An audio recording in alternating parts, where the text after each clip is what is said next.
Speaker. Mr. Speaker. I call the Honourable Philip Goff. Mr. Speaker, kia rana.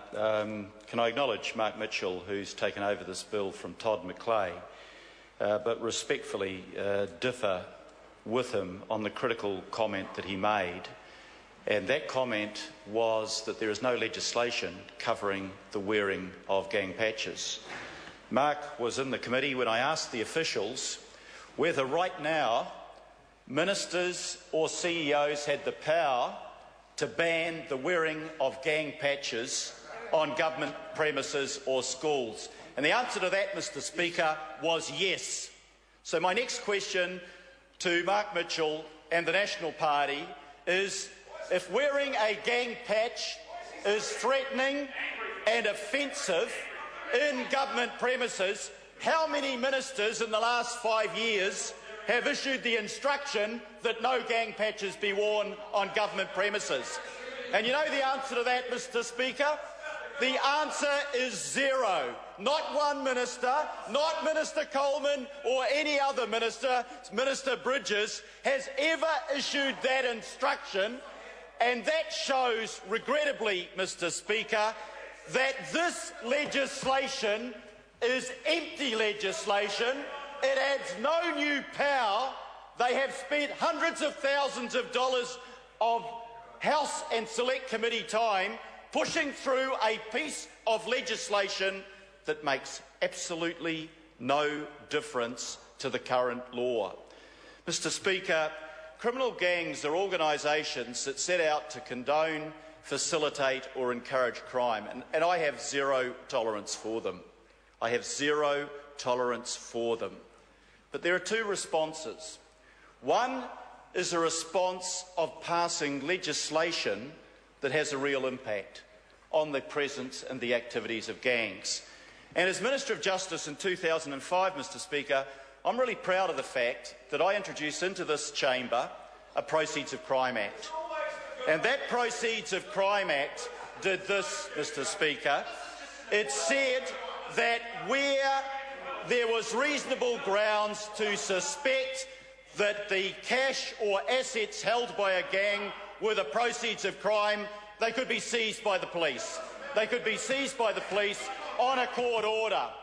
And that legislation, Mr. Speaker, also said this, that the court would make a judgment about confiscation of those assets, not on beyond reasonable guilt, but on the balance of probabilities, the civil standard.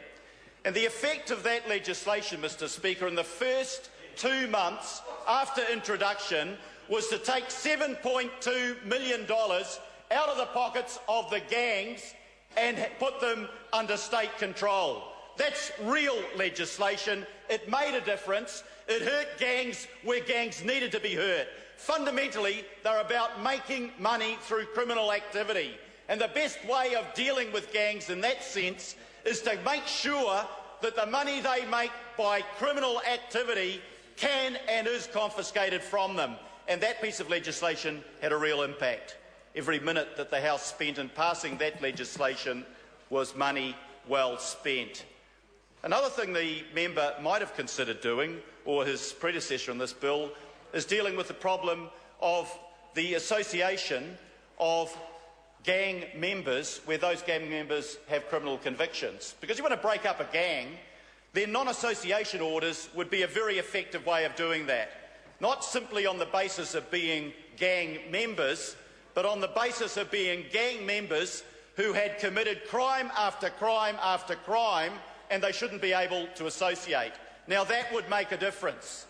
What we have in the House today, Mr. Speaker, is legislation that actually makes no difference at all. The officials said that. The power exists right now if the ministers chose to exercise it, or the chief executives, to ban the wearing of gang patches on government premises. You know, if the originator of this bill had wanted to make any difference, he might have said, what about the gang member wearing the patch outside the government premises and loitering around the entrance of maybe the Department of Social Welfare or whatever? There's no power to remove that gang member, no power under law at all, no power to deal with that gang member. But did they do that in this bill, Mr. Speaker?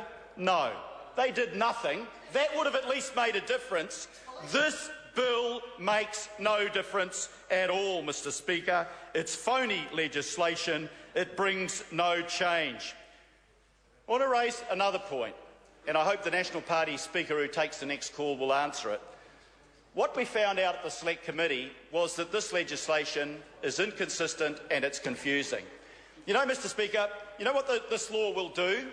It will say that if you're wearing a gang patch in a swimming pool, not in the pool, but in the surrounds of the pool, you are committing an offence under this Act. But if you're wearing the gang patch up the Hutt Valley watching the rugby league, no offence at all, Mr. Speaker. No offence at all. So if you're in the confines of the grounds of a swimming pool, it's illegal. But if you're watching a game of rugby or rugby league wearing your gang patch, no problem at all. Mr. Speaker, if you're a gang member wearing a patch and you're standing at a bus shelter, under the shelter, you're committing an offence against this bill if it becomes law. But if you step 2 paces to your left and you're at the bus stop but not under the shelter, it's no offence at all, Mr. Speaker. If you're walking down the footpath, no offence is committed. But if that footpath is covered by a veranda, then arguably you might be committing an offence. And I say to the member who introduced the bill that good law is law that's clear, consistent and enforceable and makes a difference. This law meets none of those criteria. None of those criteria. We even had the situation where the bill, as brought to the Select Committee, would have said it's illegal to wear a gang patch on a school property unless it's a charter school. A charter school is 100% funded by the taxpayer when it comes about. Well, we got them to change that, and while they were at it, they changed the law on private schools as well. But give you another example, Mr. Speaker, of an inconsistency. If you, Mr. Speaker, wear your gang patch, black power, into a government premise, you are committing an offence. But if you wear a greasy jacket with a swastika on it, that's no offence at all unless it's a gang emblem.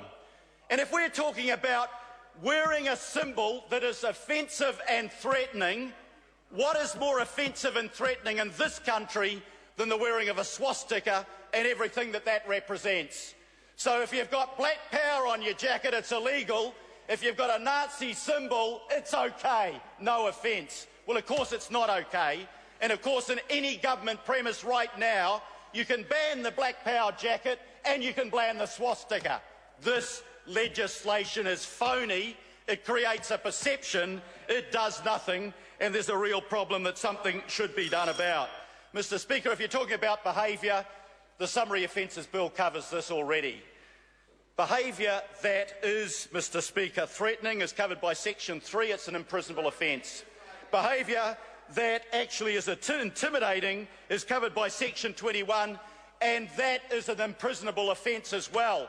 I say to the National Party, if they want to do something about gang members and intimidating behaviour, make sure the existing law under the Summary Offences Act is actually enforced. But it won't be. One of the reasons, as we found in the Select Committee, Mr. Speaker, is that police numbers are down 446 over the last year. No government announcement about that. Mark Mitchell was on the committee and he's got the answer, I've got it in my hand, written answer, 446 less police officers than this time last year. Cuts, disguised cuts, never announced cuts, but cuts nevertheless. And you know what else this shows, Mr. Speaker? It shows that the government is intending to cut the police budget in real terms every year for the next 4 years. They're worried about gangs and enforcing the laws against gangs. You don't start by cutting the police budget and cutting their numbers. But I want to say more than that, Mr. Speaker. To deal with gangs, you've got to deal with causes. You know, the Black Power said recently John Key was their best friend. Why? Because there's 152,000 people unemployed, up 5,000 today. If you want to create the grounds where you can recruit into gangs young people, don't give them a chance in life. Don't give them a job. Don't give them a trade skill. The government, if it's worried about this, needs to deal with the causes. It needs to be real about its legislation, not introducing phony pretend legislation like this that will make no difference at all, and that's why we're opposing it. Scott Simpson. Mr. Speaker, it's a pleasure to stand and rise in support